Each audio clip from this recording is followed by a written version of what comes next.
Empezamos a grabar la clase, así que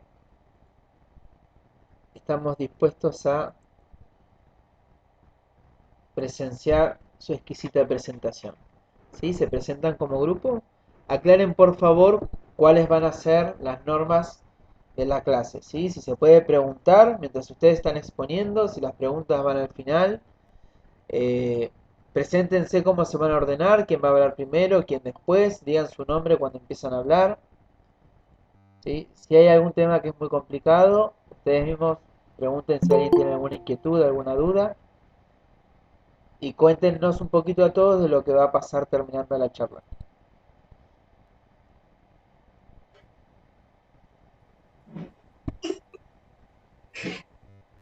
Bueno, profe.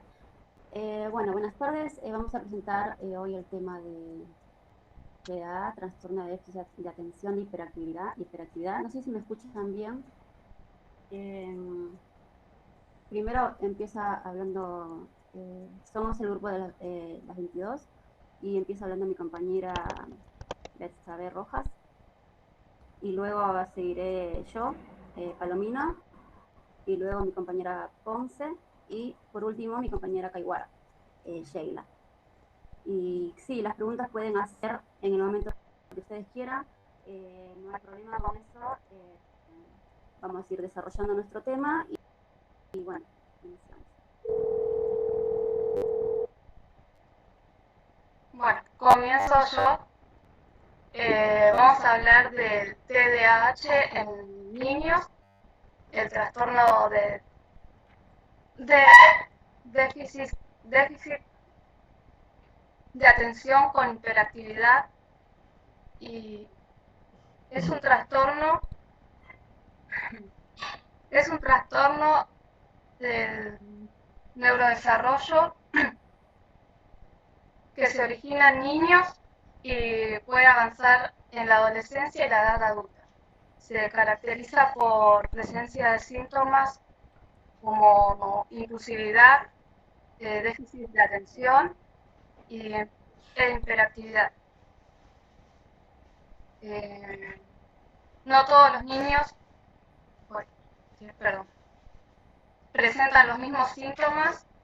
Eh, es un trastorno que se diagnostica pasando los 6 meses con la presencia de estos síntomas.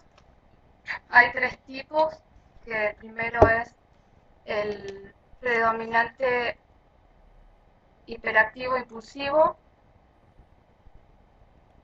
En este trastorno los chicos, los niños, presentan dificultad para controlar los impulsos y tienen la necesidad de moverse constantemente. Generalmente no tienen problema con la atención. Tenemos después el otro tipo que es predominante de... Perdón, no puedo ver.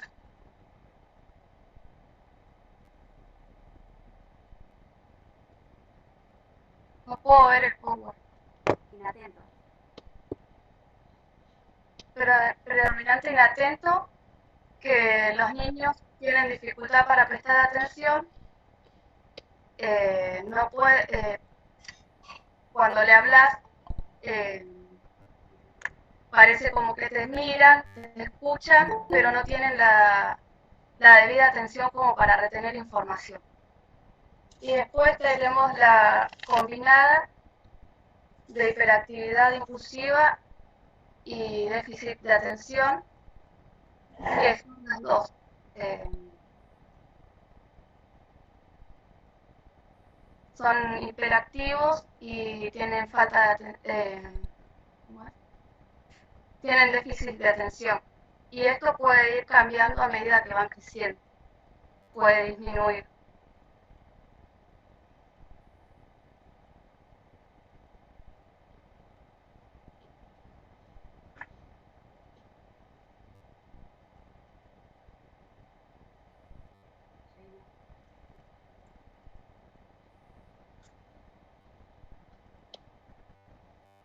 Bueno, yo voy a hablar respecto factores de riesgo y los tipos de causas que pueden provocar esta patología, este trastorno. Se habla de diferentes tipos de factores, puede ser, por ejemplo, factores biológicos, que se trata más que nada de la herencia que nos puede dar nuestros padres. No se llama mucho, o sea, genético es más herencia, porque si no lo tienen nuestros padres, nuestros hermanos, alguien al infante no le puede agarrar esta trastorno.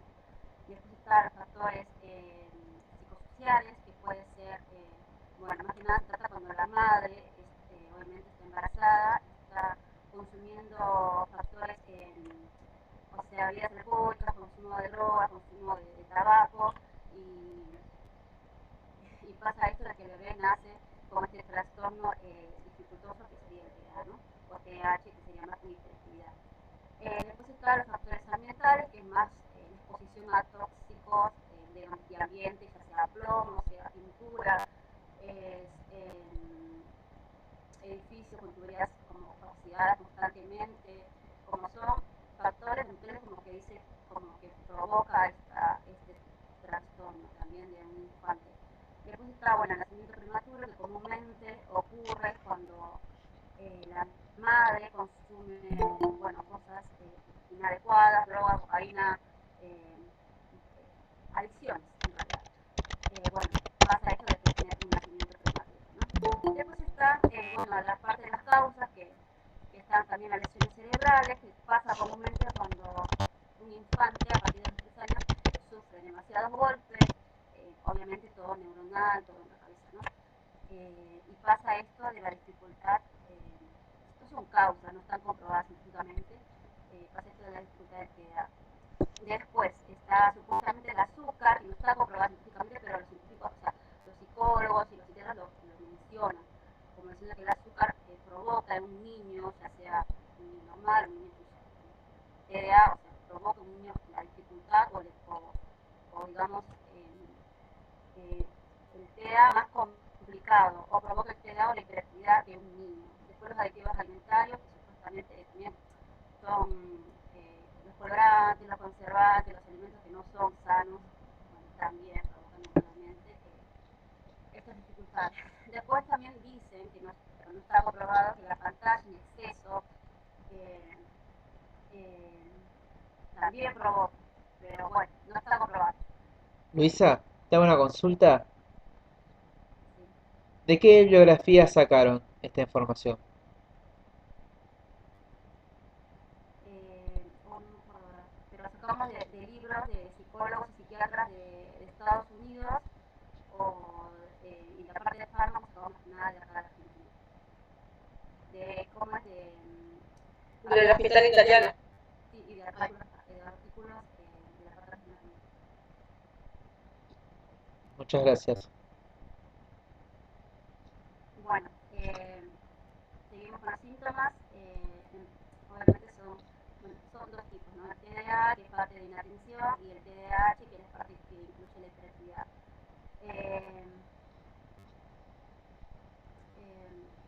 Faltó una causa neurobiológica, que nos faltó decir, que habla más que nada del tema de cómo, por qué sucede esta dificultad. Habla de la parte frontal y parietal y occipital del cerebro, de la cabeza, que comúnmente estos neurotransmisores, dopamina y noradrenalina, no digamos, mandan el mensaje adecuado, ya que están alterados estos neurotransmisores, entonces mandan el mensaje inadecuado hacia las acciones del niño, por lo cual el niño sufre esto de lo que es la hiperactividad y los impulsos insostenibles, ellos no los controlan. Entonces pasa por esta misma razón, que la dopamina y la noradrenalina son las que manejan los impulsos. Bueno, después hablamos un poco de los síntomas, que sería de la inatención del nene o del paciente con TDA, que habla más que nada de un paciente cuando ya sea un niño que está en una escuela que no presta atención, que le es muy difícil seguir las órdenes que le sacó el profesor, es muy difícil seguir, jugar, esperar su turno.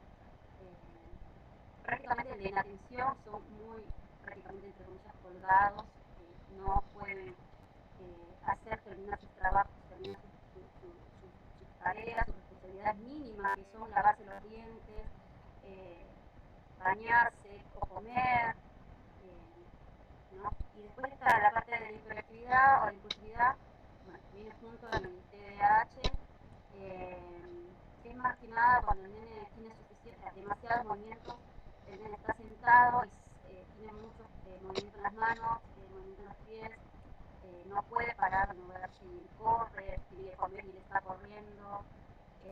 También tiene problemas, obviamente, sociales con sus compañeritos, problemas con la docente, problemas con los padres. Quiero rescatar mucho esto de que dicen que muchos de los padres dicen que, o sea, o docentes saltan de que no son mal educados. No, ellos no pueden controlar sus hijos. Entonces, ellos actúan de esta forma porque no lo pueden manejar, no se pueden manejar a sí mismos. Entonces, bueno, actúan de esta forma, ¿no? Luisa, perdón que te interrumpa de nuevo. Respira profundo. Si querés, toma un trago de agua. ¿Sí? Estás con quinta a fondo. Estás yendo sin stop. Vamos. Una pausa, tranquilos. Estamos hablando de algo que es accesible a la realidad o con lo que nosotros podemos encontrarnos fácilmente, que son comportamientos. No necesariamente patológicos. Estamos viendo comportamientos, ¿no? La falta de atención, la hiperactividad y la impulsividad son comportamientos. Ahora, todos los niños tienen episodios en los que no te prestan atención. Todos los niños tienen episodios en los que se encuentran hiperactivos. Y todos los niños deberían tener episodios de impulsividad. La pregunta entonces es la siguiente. Si todos comparten estas características en la normalidad, ¿qué es lo que lo hace patológico? ¿En qué momento se convierten en un trastorno? Sí, obviamente los niños a partir de 3, 4, 5, 6 años, todos se mueven, todos corren, todos a veces no hacen caso, pero cuando esto llega a un exceso, a un fuera de límite, que el nene ya no responde, lo más importante es que hay una pauta que dicen que hay que mantener el contacto visual con el nene. Si manteniendo el contacto visual el nene no responde, es porque hay una dificultad neurológica, pero ay, se me olvidó lo que iba a decir. O sea, después está esto que dicen que todo el nene corre, todo el nene habla, grita, no hace caso, pero hicieron un tipo de experimento sentando al nene frente a una pantalla, frente a un celular, a ver cuánto tiempo se queda. Bueno, el nene que es hiperactivo o tiene este síndrome no se va a quedar quieto ni con el celular, ni poniéndole el dibujo favorito, el nene no se va a quedar quieto. El nene siempre va a estar en constante movimiento o capaz, de alguna forma, ni siquiera va a prestar atención al dibujito. O sea, se va a quedar como colgado, como algo así. No sé si contesta. Igual, obviamente, después le hacen estudios, obviamente estudios para descartar que no sea nada físico y después ya van con diferentes tipos de terapeutas, ¿no? Que no sea nada que... ¿Cómo? Que no sea nada que... Dijiste que le hacen estudios para descartar que no sea nada... Claro, le hacen estudios para descartar que no sea nada físico, ya Ah, sea, físico. le hacen estudios de sangre, estudios de orina, todo tipo de estudios para descartar que sea algo físico, pero luego pasan al neurológico y ahí es donde ellos se pueden. Igual, para eso necesitan obviamente terapeutas, psicopedagogas, terapeutas, psicólogos, psiquiatras, el neurólogo pediátrico mismo tiene que revisarlo, tiene que probar a este niño. Bueno, fíjate vos qué extraño, ¿no? Porque... Perdón. Fíjate qué extraño esto. Cuando ustedes mencionaron los factores de riesgo, mencionaron todos factores de riesgo salvo el psicosocial, todos factores de riesgo desde el orden de lo físico, de lo orgánico, de lo neurológico, lo biológico, ¿no? Pero ahora estamos diciendo que el diagnóstico debe separarse de cualquier factor físico, que hay que descartar causas físicas para diagnosticar este trastorno, me estás diciendo. Pero los factores de riesgo son todos físicos, salvo el psicosocial. ¿Cómo puede ser esto entonces? Si está causado por algo del orden físico, ¿cómo puede no ser una enfermedad del orden físico? ¿Cómo está causado? Si está causado por algo físico, ¿no? Biológico, ¿cómo para diagnosticarlo debemos descartar que sea algo biológico? Lo que pasa es que, o sea, la parte neuronal no, o sea, lo que hemos estudiado, la parte neuronal no se ve a través capaz de lo físico, se ve a través de los terapeutas, del manejo de cómo el nene se está comportando, cómo el nene puede reaccionar, eh, y ahí es donde el terapeuta o no sé, el psicopedagoga o nada, tiene que haber una psicoeducación a sus padres para poder hacer esto de entender al hijo y ahí es donde ellos deducen que es algo, digamos, psicológico, neuronal. Bueno, estás re nerviosa, se renota que estás muy nerviosa. Respira profundo. Es más, si vos querés hacer una pausa, podés hacer una pausa. No te arriesgues a responder por tener que responder, ¿sí? Si vos preferís meditarlo, pensarlo bien, razonarlo, mejor. Lo pensás y después lo respondés. No se arriesguen ni se apresuren a responder porque después eso que ustedes responden queda cargado como una verdad. ¿Sí? El tema es el siguiente. Cuando nosotros hablamos de enfermedades del orden psicológico, claramente muchas veces pueden empezar por causas orgánicas. Las causas orgánicas pueden desencadenar una respuesta psicológica, un trastorno, ¿no?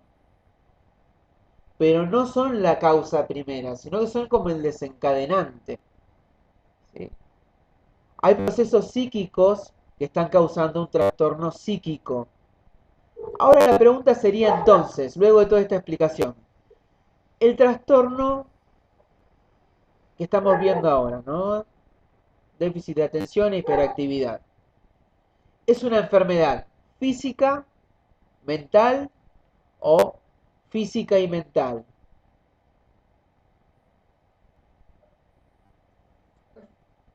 Es un trastorno neurológico y obviamente afecta al físico, lo neurológico de la dopamina y la adrenalina afecta a lo Lo físico. neurológico es físico. En los niños con TDAH, por lo que yo leí, decía que tenían cierto retraso modulativo en, en el lóbulo frontal, que es donde residen las funciones cognitivas, los procesos cognitivos. Y eso sería como un desencadenante.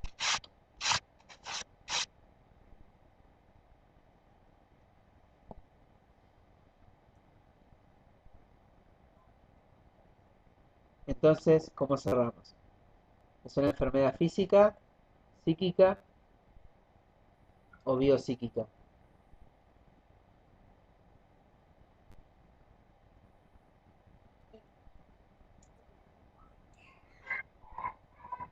Cualquier integrante del grupo puede responder, ¿eh?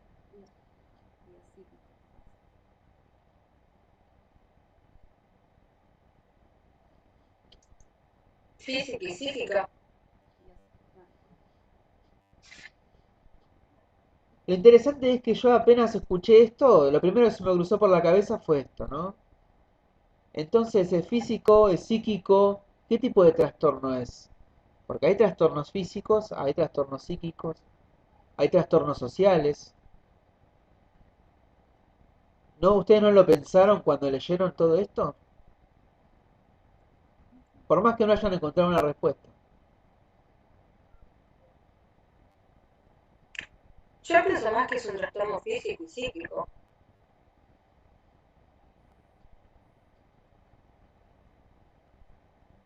Bueno, continuemos.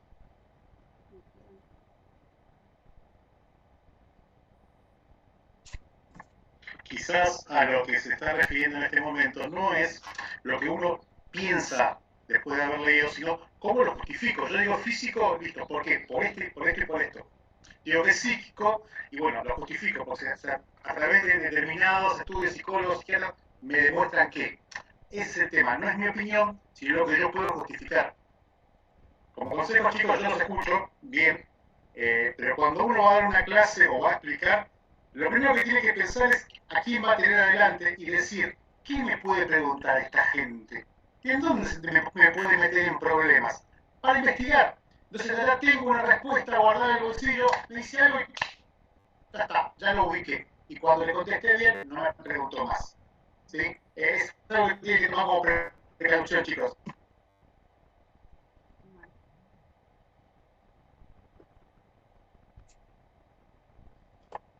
Continuamos, chicos, por favor. Bueno,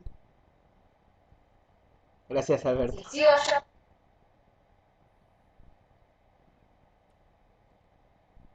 Sigo yo. Mi nombre es Jessica Ponce y voy a hablar sobre lo que es el diagnóstico.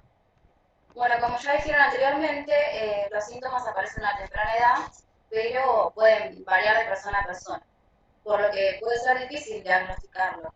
En sí, no hay una sola prueba que defina concretamente que tiene ese trastorno, sino que para este diagnóstico se necesita reunir información sobre el niño, su conducta, su entorno. El especialista, o más bien un equipo de especialistas, verifican también si su hogar o su escuela puede ser perjudicial o un lugar estresante para el niño. También el diseño puede ser evaluado a través de pruebas que pongan pruebas de habilidad y también que vean al niño cómo se sociabiliza con otras personas, con su entorno. Y una vez que recolectan toda la información y el niño cumple con todos los criterios para ese diagnóstico, recién ahí es diagnosticado con el TDA. Más que nada, los especialistas prestan atención en lo que es la conducta del niño ante diferentes situaciones. Y bueno, ahora voy a hablar de lo que es el tratamiento, que el más eficaz es el que se combina la farmacoterapia con el tratamiento cognitivo-conductual. Bueno, existen varios tipos de fármacos. Yo voy a hablar de uno que es estimulante, que es el metilfenidato, que es eficaz para el control de la depresión, la impulsividad, la agresividad, mejora la organización de las tareas del niño, la vinculación con sus pares, y su acción está relacionada directamente con lo que es el aumento de la dopamina. Después está la acetomocetina, que esta debe darse todo el año y actúa sobre la recaptación de noradrenalina. Algunos de los efectos secundarios de esta medicación puede ser la pérdida de apetito, problemas para dormir, o sea, insomnio, ansiedad, irritabilidad, dolor de estómago y cefaleas leves. La mayoría de los síntomas son leves y se curan con el tiempo o cuando disminuyen la dosis también. Bueno, los fármacos no deben utilizarse como única herramienta, sino que deben ser combinados con terapias y eso. Y no lo curan al TDA, sino que ayudan a controlar los síntomas.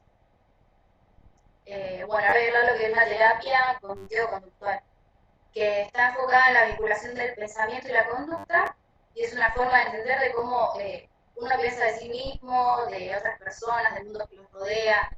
Y el objetivo de esta terapia es ayudar al niño a cambiar su conducta, ayudar a organizar sus tareas, completar el trabajo escolar, enseñarle a compartir, también le enseñan habilidades para poder socializar con otras personas, ayudan a controlar la ira, a superar eventos emocionales difíciles, y bueno, más que nada es eso, el tratamiento.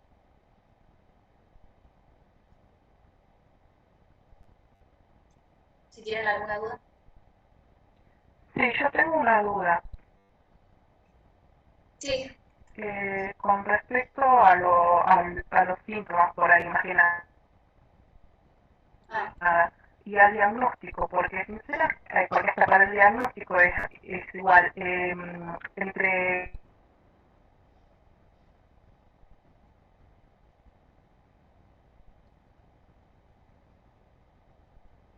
los síntomas, la manera de relacionarse con la parte social, todo no me da diferencia.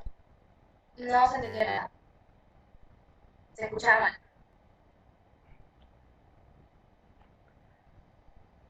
Si pueden decir los síntomas otra vez.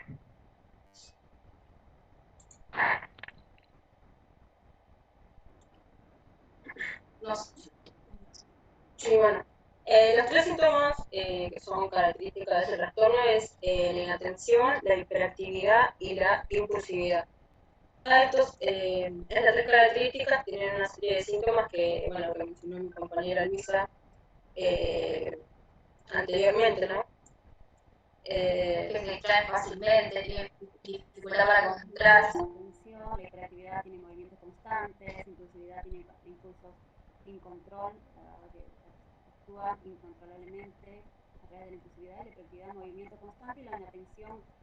La falta de atención, no suelen saber concentrarse, no se pueden concentrar.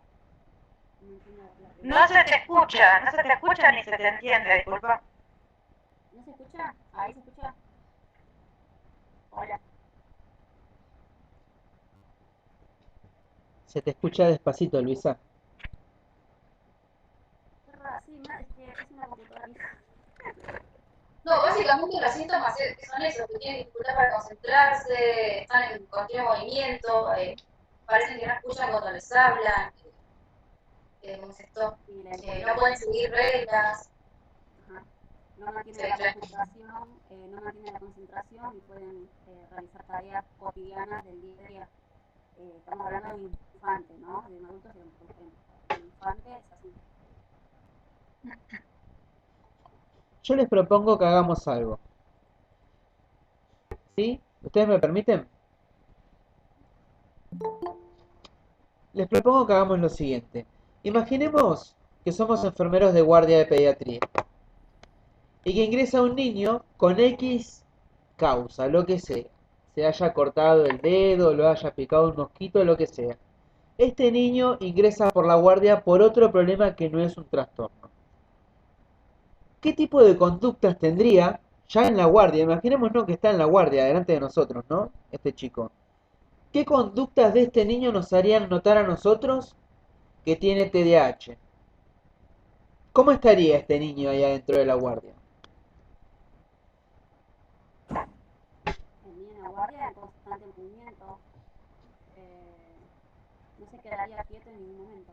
Igual las conductas que tiene el niño son excesivas y a largo plazo, o sea, afecta todo, casi todos los aspectos de la vida del niño. Prácticamente es muy crónico también. El niño está en la guardia, nosotros tenemos que trabajar con él y con su madre. ¿Qué conductas de este niño en esa guardia me harían a mí dar cuenta que tal vez tenga un trastorno de déficit de atención e hiperactividad?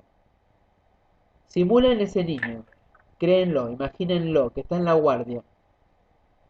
No generalicen. Ese niño, ¿qué estaría haciendo ahí adentro de esa guardia?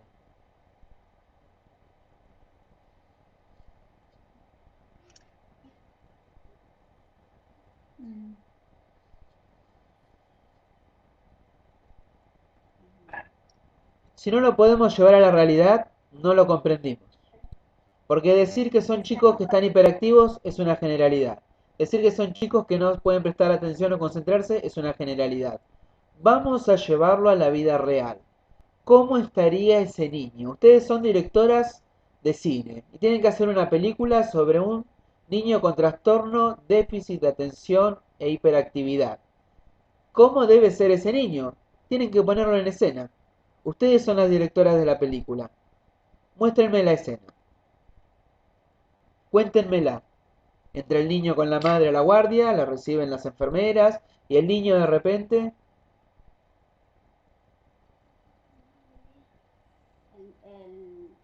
Comúnmente entraría la madre con el nene agarrado de la mano porque si no se escapa.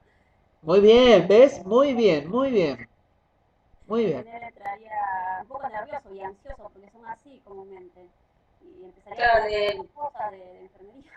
Muy bien, claro, vamos. le podría dificultar poder hablar con la enfermera. El hecho de relacionarse con otras personas se le dificulta para ellos. Es más atendente, estaría un poco Muy inquieto, muy también. inquieto. Claro. Imagínense que le digamos, sentate un ratito, que te vamos a poner un remedio. ¿Qué pasaría? No, imposible. Y no, Es un poco difícil, o puede que se distraiga con otras cosas también. pero no dura mucho tiempo. No dura mucho tiempo. Muy bien. O que yo me acerque, que me saque la lapicera, que me cambie de tema, Claro. que se levante y quiera O hasta, saltar, que se trepe de la madre. o hasta puede empezar a hablar encima del mismo, de la misma enfermera. Muy bien, la felicito. Esto es más importante todavía que explicar cuáles son los síntomas. Si lo podemos llevar a la realidad es porque lo entendimos. Si podemos ser estos directores de teatro es porque entendemos qué es lo que puede suceder. Un buen enfermero siempre está un paso adelante de los hechos. Y si nosotros podemos saber de antemano cómo se podría comportar una persona con este trastorno, estamos ganando tiempo. Bueno, pueden continuar. Gracias por dejarme hablar. Bueno, yo voy a hablar de los cuidados de enfermería. Nosotros elegimos el modelo de Marjorie Gordon y sus patrones funcionales. En sí yo consulté las bibliografías de manual de enfermería para ver en sí de qué trata cada patrón y en base a eso poder relacionarlo con el niño que tiene TDAH y bueno, armar los cuidados de enfermería. Traté de relacionarlos según lo que yo interpreté bueno, de cada patrón. Tenemos el primer patrón que es la percepción y el manejo de la salud. Bueno, en este se valora al individuo cómo percibe su propia salud y cómo lo maneja todo lo relacionado con esta, ¿no? Si tiene adherencia a algún tratamiento farmacológico o terapéutico. En el caso del niño con el TDAH es necesario conocer cómo es aceptado, ¿no? Ya que al presentar estas características particulares que acabamos de nombrar recién, se le va a poder dificultar poder relacionarse con otras personas, como por ejemplo con sus compañeros de colegio, no va a sentir cierto el rechazo, el no ser aceptado por tener estas actitudes. Y por otro lado también es necesario saber cómo la familia afronta esta nueva situación, porque es algo nuevo e inesperado también para ellos. Entonces lo que nosotros podemos hacer principalmente es brindar un apoyo emocional tanto al niño como para su familia. Podemos identificar las necesidades reales y potenciales que normalmente estas necesidades son de educación y ahí es donde nosotros vamos a cumplir el rol de enfermeros y le podemos explicar a la familia sobre, bueno, qué es este trastorno, cuáles son los síntomas característicos para que se den cuenta que el niño por ahí padece TDAH, los tratamientos y en el caso de que el niño si ya está bajo un tratamiento, por ejemplo, farmacológico, le podemos explicar sobre los fármacos que toma, sobre bueno, los posibles efectos secundarios que pueden causar esto. Después tenemos bueno, el segundo, que es el nutricional y el metabólico. En el caso bueno, del niño que tiene TDAH y está bajo un tratamiento farmacológico, como dijo mi compañera anteriormente, uno de los efectos secundarios es, uno de los efectos secundarios más frecuentes es la disminución de la falta de apetito. Y esto puede llevar a que el niño tenga una disminución de peso. Entonces nosotros podemos asesorar sobre una alimentación equilibrada, que sea rica en nutrientes y bueno, también podemos medir y pesar al niño a medida que vaya el control regularmente. Después tenemos lo que es la eliminación, que bueno, decía que los niños que no son bien diagnosticados, estén bajo un tratamiento, pueden tener un riesgo mayor de padecer enuresis o incontinencia urinaria, que bueno, es la misión de incontinencia, bueno, incontinencia urinaria, que era la misión repetida de orina que se daba de manera involuntaria, que no lo podía manejar. Y bueno, por lo que yo había leído, según lo que yo entendí, era que en el niño sufría cierto retraso madurativo en lo que era el lóbulo frontal, que es donde se recibían las funciones ejecutivas, como por ejemplo los procesos cognitivos, y esto le dificulta al chico, por ejemplo, poder manejar lo que es el tema de la atención y se va a encontrar alterada lo que es el control de la vejiga urinaria. Entonces, bueno, nosotros le podemos enseñar a los padres a que, más que nada, aconsejarlos el hecho de que durante el día el niño no ingiera bastante líquido y eso trata de reducirlo a la noche, principalmente determinar la frecuencia y en qué circunstancias se da la enuresis, si es diurna o nocturna. Y bueno, también le podemos enseñar a los padres que planifiquen, por ejemplo, visitas al baño regularmente cada 2 o 3 horas. Bueno, después tenemos lo que es la actividad y el ejercicio, que bueno, como sabemos, el niño con TDAH tiene hiperactividad, por lo que le resulta prácticamente difícil permanecer en un solo lugar, quedarse quieto. Entonces podemos desarrollar programas para que puedan compartir junto con sus padres actividades en donde el niño se pueda descargar de alguna manera. Bueno, después tenemos lo que es el sueño y el descanso, que acá también entra que el niño que está bajo el tratamiento farmacológico, otro de los síntomas que dijo mi compañera de los efectos secundarios es el insomnio. Y bueno, como sabemos, el descanso es óptimo para tener un buen funcionamiento y más que nada también en los niños. Entonces nosotros le podemos enseñar a los padres a que mantengan una rutina de sueño. ¿Qué quiere decir esto? Es que durante el día el niño tenga actividades diarias, ¿no? Que tenga un horario para realizar sus actividades. Y esto a su vez también lo va a ayudar a que sea un poco más avanzado, que no sea tan disperso. Y bueno, entonces, que el único momento en el que el niño toque la cama va a ser a la noche, que es el horario de dormir, y también tratar de reducir lo que es el estímulo del ambiente de su cuarto, como por ejemplo el ruido, la luz, evitar que el niño se distraiga, por ejemplo, si el televisor encendido o el uso de las pantallas. Después tenemos el cognitivo y el perceptual. En este, particularmente vamos a encontrar alterado lo que es el tema de la atención. Y bueno, el niño va a tener cierta dificultad en lo que es el tema del aprendizaje y la memoria, a lo que lo va a llevar a que tenga un bajo rendimiento escolar. Entonces, bueno, le podemos enseñar a los padres que desarrollen estrategias disciplinadas apropiadas para cada niño, como por ejemplo un horario, mantener una rutina diaria en donde el niño tenga actividades, tenga un horario para realizar sus actividades escolares, tenga tiempo también para poder jugar al aire libre o en lugares cerrados. Bueno, también poder organizar sus tareas diarias, que quiere decir que tenga un lugar para realizar sus actividades, que sepa que cada cosa tiene su lugar, y para que no sea tan disperso y él mismo también se pueda organizar. También le podemos enseñar a ser claros e inconsistentes, ya que bueno, los niños con TDAH necesitan normas que son consistentes para poder entender y seguirlas. Después tenemos lo que es la autopercepción y el autoconcepto. Bueno, en este se valoran las actitudes acerca de uno mismo y cómo lo perciben los demás. En el niño con el TDAH,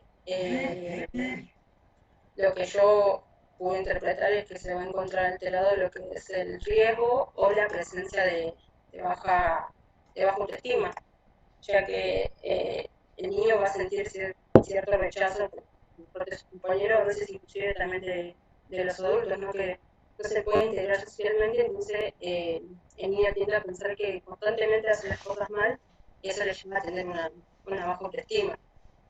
En esto particularmente, más que nada le podemos decir a los padres el hecho de que incrementen las conductas deseables. Había leído que había técnicas, por ejemplo, una técnica que era la técnica de refuerzo positivo, que consistía en felicitar al niño inmediatamente después de haber hecho algo bueno o tener una conducta deseable. Otra técnica era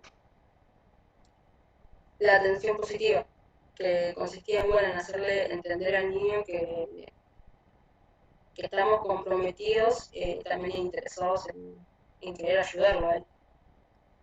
Bueno, después tenemos lo que es rol relaciones.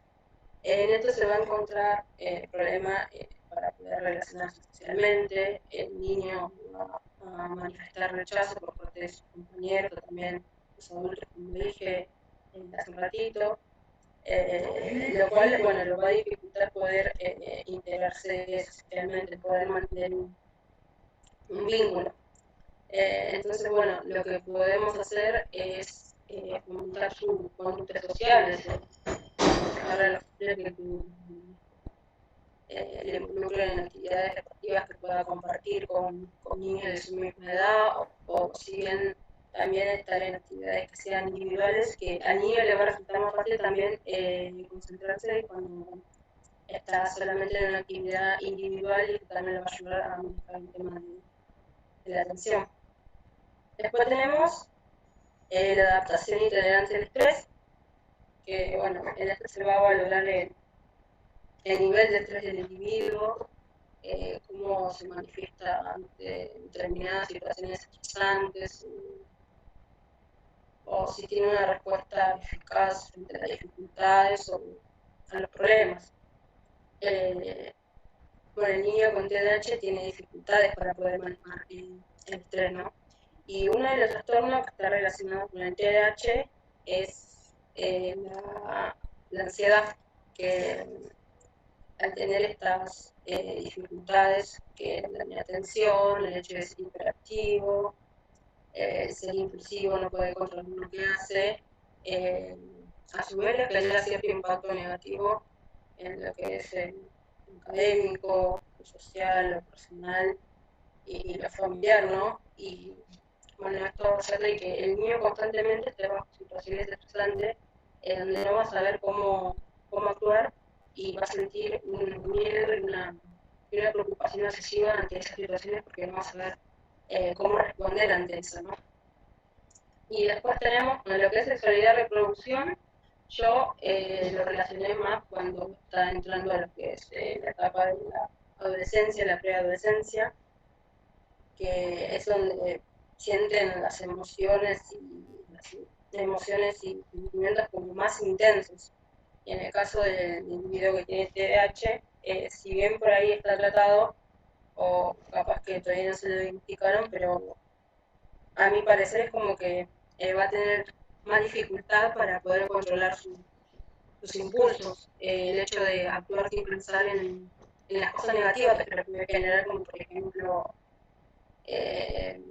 tener relaciones sexuales a una temprana edad, o no cuidarse y tener enfermedad de transmisión sexual, o también puede ser los embarazos no deseados. Entonces nosotros podemos armar talleres hablando sobre esto de la educación sexual, en donde también se pueda relacionar con otros tipos que estén padeciendo lo mismo, y de alguna manera tratar de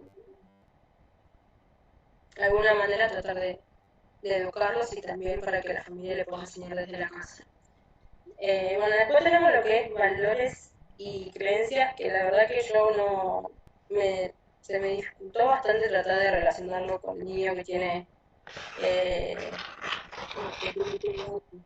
yo la relacioné por el lado de los padres, ¿no? Ya que al enterarse de que el niño tiene este diagnóstico, por ahí ellos tienden a pensar que los valores que le enseñaron, o las conductas que le enseñaron, estaban mal, y eso llevó a que el niño desarrolle este trastorno, ¿no? Y sería como empezar todo desde cero, ¿no?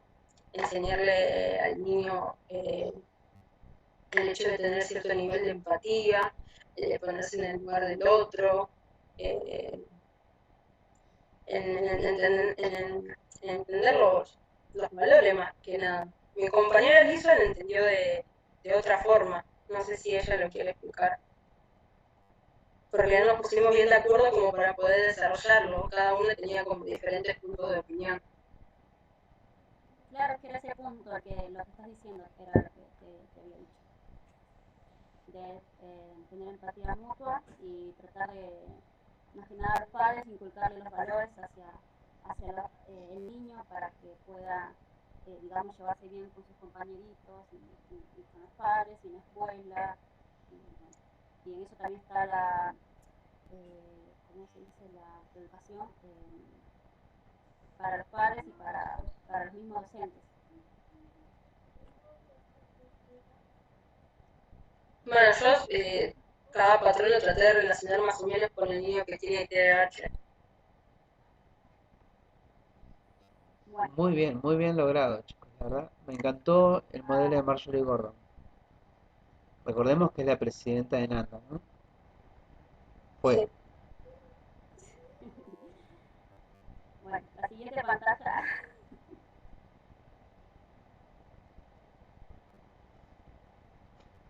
Bueno, a continuación vamos a presentar a nuestra invitada, que es la licenciada psicopedagoga Isabel Franco. No sé si ya ingresó, profe. Creo que Ya está ingresó, ingresando. bienvenida, licenciada Isabel Franco. Yo soy el profesor Matías, bienvenida, un placer para nosotros tenerla presente.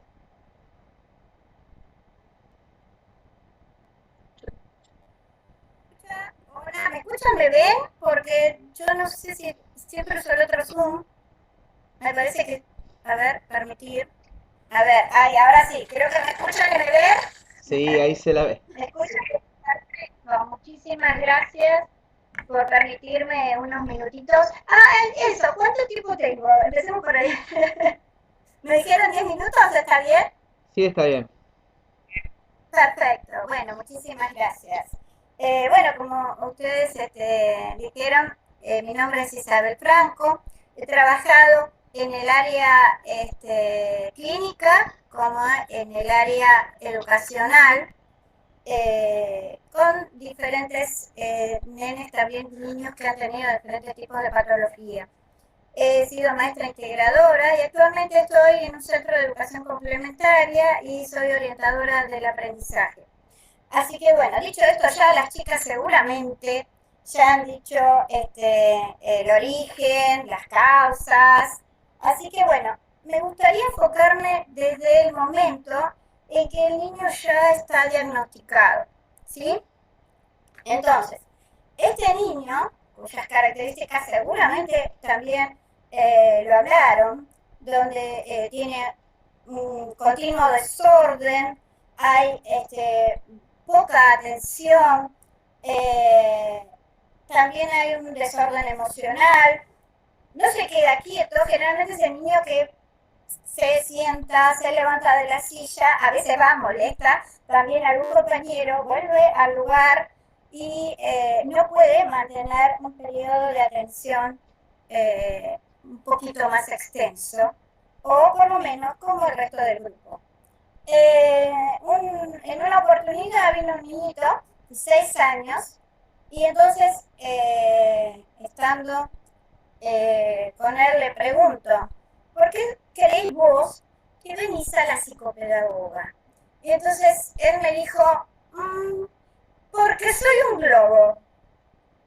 Entonces le dije, bueno, ¿por qué sos un globo? Y me dijo, me inflo y exploto. Bueno, esta fue su mirada, y miren ustedes qué particular, cómo él se presentaba, ¿no? Él se presentaba como un globo porque se inflaba y explotaba.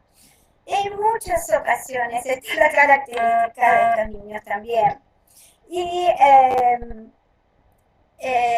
justamente las peleas, el culpar al otro, echarle la culpa al otro cuando se enoja. Y bueno, ya tenemos al niño con estas características. También es otra historia la familia, ¿sí? ¿Qué pasa con esta familia cuando ya tienen un diagnóstico de niño, ¿sí? Seguramente antes del diagnóstico ya ha venido la maestra y le ha dicho las dificultades que tiene en el aprendizaje, que no se puede quedar quieto, que tiene problemas de atención. Una vez vino una mamá y, bueno, le pregunté por supuesto también cuál era su consulta y ella me dijo, la maestra me dijo que mi hijo tiene TDAH. Ah, bueno, dije yo, bueno, a ver, ¿por qué tiene TDAH? ¿Por qué dice que tiene TDAH? Y me nombraba todas estas características y cosas que hacía en la escuela. Ok, dije, bueno, a ver, esto es su comportamiento dentro del aula, en el ámbito escolar. Contame vos cómo es en casa. Ah, no, es súper tranquilo. Juega, hace las tareas, se divierte, juega con el hermano. Acá, entonces, es claro que es una de las cosas que debemos tener en cuenta, que para que tenga un trastorno o este trastorno del que estamos hablando, debe también aparecer en más de un escenario. O sea, solo en la escuela seguramente hay otro tipo de problemáticas, que no es justamente un TDAH. Entonces, por eso hay que tener mucho cuidado con el diagnóstico y con el sobrediagnóstico, que muchas veces entendemos, lo vemos desde la parte clínica. Ok, otra cosa más. Generalmente, ¿cómo sabemos entonces que llegamos a un niño con este diagnóstico? Ya dijimos una, tiene que tener o actuar de esta manera en más de un ámbito, ¿sí? No solo en el ámbito escolar. Tiene que ser recurrente estas actitudes y esta conducta por lo menos durante 6 meses. Entonces debemos estar siempre observando a estas conductas. Bueno, ¿y quiénes diagnostican esto? Seguramente las chicas también lo han dicho. Y estoy controlando el horario, porque por bien me paso 2 horas, chicas, charlando. ¿Quiénes diagnostican? Seguramente lo han dicho. El neurólogo, por supuesto, infantil, el psiquiatra infantil, el pediatra, ¿sí? Es todo un equipo interdisciplinario. ¿A quién se va a sumar una vez diagnosticado? Es el psicólogo con su terapia cognitiva conductual, que es lo que generalmente se aplica en estos trastornos, y la psicopedagoga, por las dificultades en el aprendizaje y en el ámbito social. Así que ya tenemos todo, ya tenemos el diagnóstico, la familia, otra cosa más. Con respecto a la familia, después de la etapa de frustración, de angustia, de echarse culpas, que generalmente es lo que pasa en estos casos, viene el periodo, la etapa de actuar. Y lo que yo llamo la psicoeducación. Esa psicoeducación me va a enseñar a mí a entender al niño las dificultades que tiene y afrontarlo desde otra manera, no con enojos, ni gritos, ni retos, porque el niño justamente no va a poder entender por qué me está retando o por qué me está diciendo tal cosa.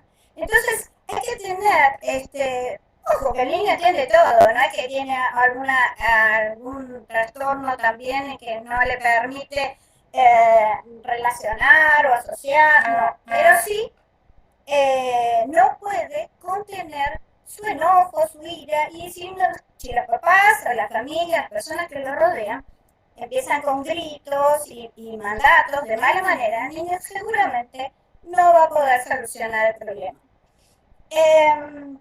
Como decíamos antes, entonces, estas conductas, una vez que ya tenemos el equipo, y lo de psicoeducacional, disculpen porque tengo anotados los puntitos porque yo me voy por cualquier lado. El psicoeducacional, que generalmente decimos, es importante que todo el entorno que que conoce a aquel niño, se informe con respecto a su trastorno para poder ayudar y colaborar y no hacer que el trastorno, ¿sí?, sea lo que más se note en este niño.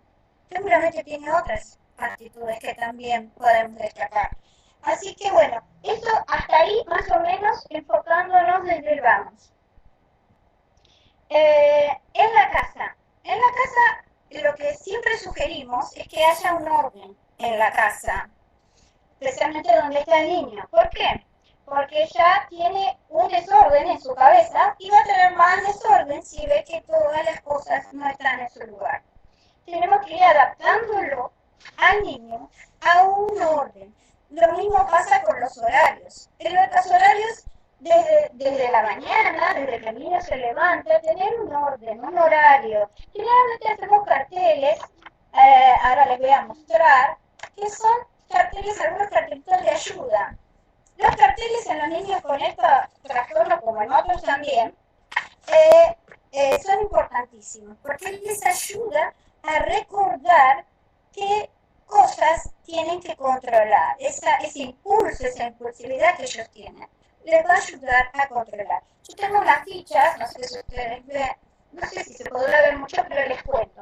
Son fichas con los días, ¿ok?, de la semana. Y en el otro lado, la otra ficha, son las tareas a realizar y las conductas a cambiar. ¿Ok? Entonces, cada vez que el niño hace, que esto es de mucha motivación, cada vez que el niño realiza una tarea y la hace de una manera adecuada, va la carita, por ejemplo, la carita en el día lunes o martes, depende del día, en cada una de las tareas o conductas que pudo lograr. Esto es sumamente importante porque es el estímulo del niño de saber que no es ni tonto, que es lo que generalmente vienen y me dicen, vengo porque soy tonto. No, no sos tonto. No sos tonto. Simplemente hay que encauzar y conducir y acompañar ese comportamiento desde otro lado. Muy bien. Hablamos de estructurar el ambiente, mantener los espacios libres de distracción. Lo mismo pasa en el aula. Les cuento en el aula, cuando en una oportunidad fui a integrar un niñito que tenía este trastorno, estaba sentado justamente en lo último del salón y solo. Pregunté a la maestra por qué ese niño estaba allí a lo último, en un rincón y solo. Cuando si hay un niño con dificultades de conducta y de aprendizaje, ¿por qué no ponerlo cerca de la maestra para tenerlo, poder visualizarlo y acompañar ese aprendizaje mucho más cerca? Bueno, justamente ella me decía, porque es muy inquieto, revoltoso, insulta y bueno, se lleva mal con los compañeros, entonces lo pusimos allá en el rincón. Bueno, cuando terminamos ese año, eso fue a principio de año, cuando terminamos ese año, él terminó sentado con su maestra y con un compañero de apoyo, que siempre es lo que sugiero si el niño lo permite y está de acuerdo con esto de tener un compañero de apoyo a su lado.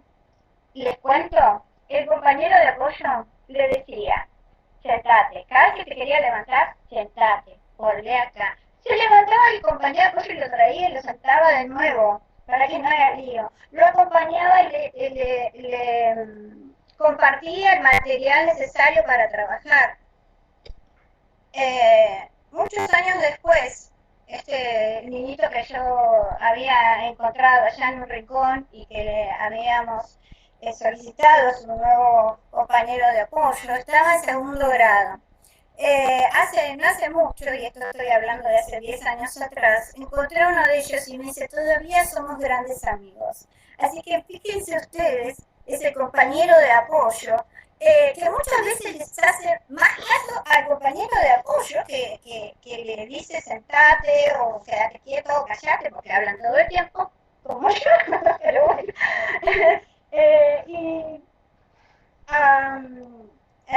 Muchas veces reciben con más positiva, de una manera más positiva, lo que le indica el compañero que el del docente, ¿sí? Así que fíjense la importancia de saber todos estos puntos y ayudarlo con esto. Bueno, en cuanto al aula, a ver si se me escapa algo más. En cuanto al tiempo, esto es importantísimo. Los tiempos que uno tiene que darle, por ejemplo, la tarea en casa, ¿sí? A veces siempre es más preferible 10 minutos bien aprovechados que una hora de caos. Entonces, esto es fundamental. No le podemos pedir al niño una atención de más de ese tiempo. Sabemos que son cortos los tiempos que él tiene. Entonces, aprovechemos ese tiempo, solo el tiempo que él nos permite. Si no le pidamos cosas que él no puede hacer, no es algo que no quiere, él no puede realizar ciertas cosas. Y por esto es que debemos acompañar.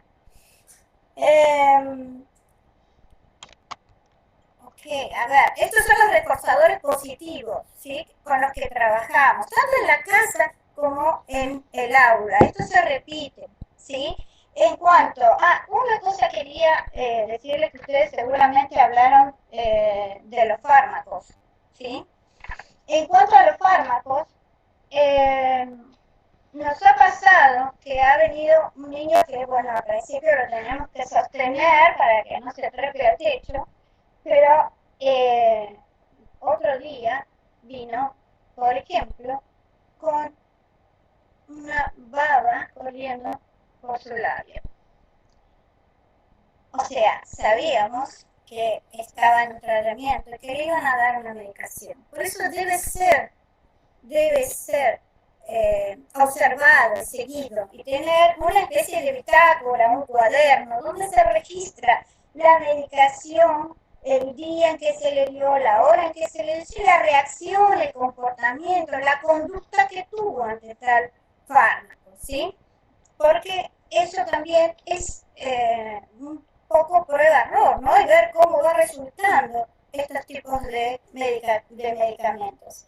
Entonces nos miramos ese día con los docentes y dijimos, wow, esto tampoco le hace bien al niño.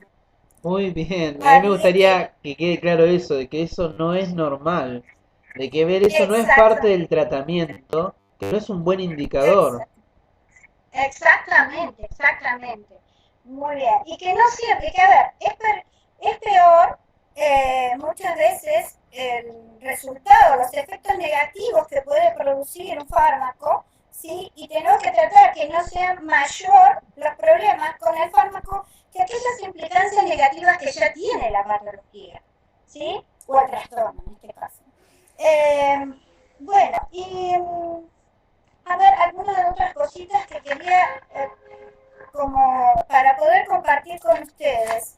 Y en cuanto a las evaluaciones, bueno, esto es el trabajo permanente y diario. A ver, una de las cosas que estos niños con este trastorno tienen afectadas sus funciones ejecutivas. A ver, ¿qué son las funciones ejecutivas? ¿Cuáles son? ¿Qué pasaría si ustedes van, como en este momento, al aula o a su clase y tendrían un corto periodo de memoria, no tendrían control inhibitorio, una flexibilidad cognitiva, o no podrían resolver algún problema, o a veces hasta el espacio temporal tampoco bien. Entonces, todo lo que esto funciona son las funciones ejecutivas. Estos niños las tienen afectadas. ¿Sí? Si ustedes seguramente tuvieran esto afectado, irían allí y dirían todo lo que piensan, o sea que no pueden escribir nada, lo que piensan del profesor, de sus compañeras, o sea, probablemente, así como también les costaría estudiar de otra manera. Esto no quiere decir que no pueden estudiar. Después les voy a contar lo que pasa. Quería comentarles algo. Apareció, por suerte, la neurociencia, que aparentemente la neurociencia puede ayudar muchísimo a los niños con este trastorno. ¿Por qué? Porque se descubrió la neuroplasticidad cerebral.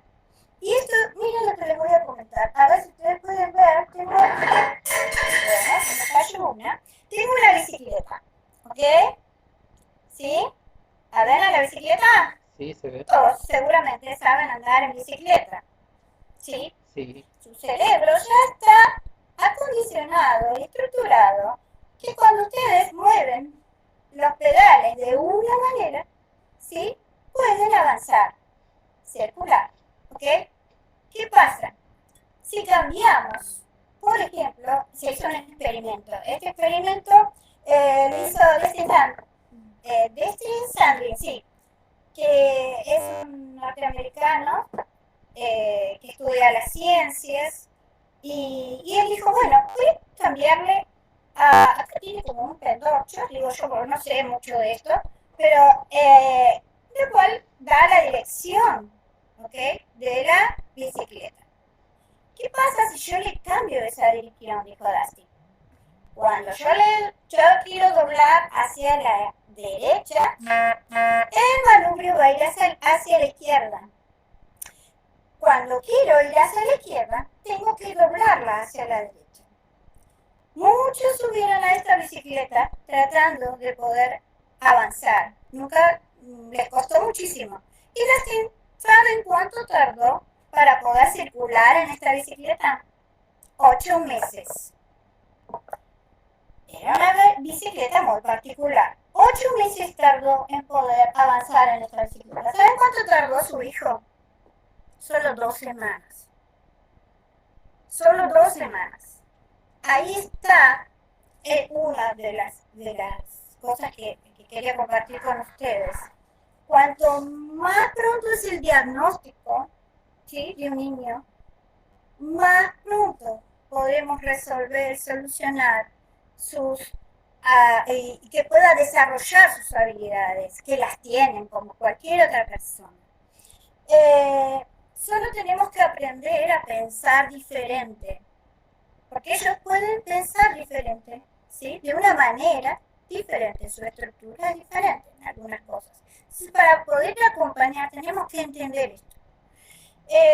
Para terminar, que no quiero ocuparles más el tiempo, quería comentarles, son personas que uno los conoce muchísimo.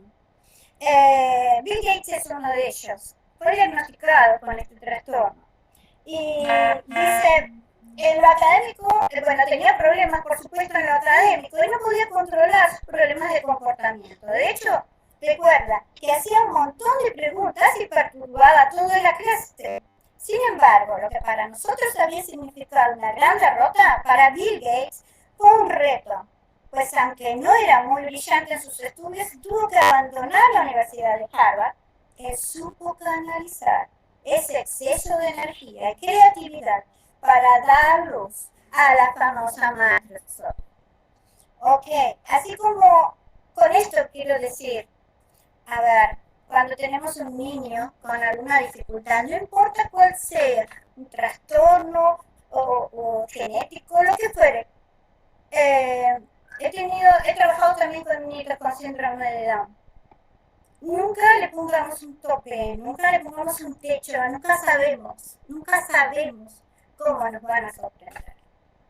Bueno, este era un poco el mensaje, así que yo les agradezco, creo que ya fueron los 10 minutos. No sé si estás de acuerdo, Matías. impecable, la verdad que te agradezco, excelente todo lo que nos has compartido, nos has iluminado en muchas áreas y has dado muchos ejemplos, que eso es lo que más sirve a veces para poder comprender o conceptualizar algo tan complicado como este trastorno. Me encantó cuando dijiste esto de no etiquetar, ¿no?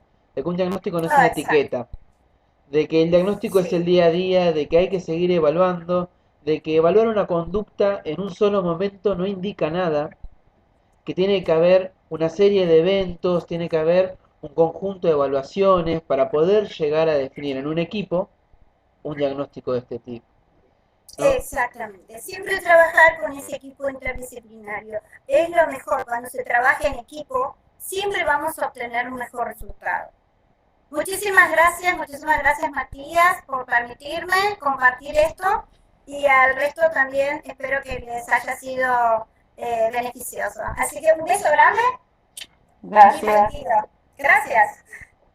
Gracias a vos. Chao.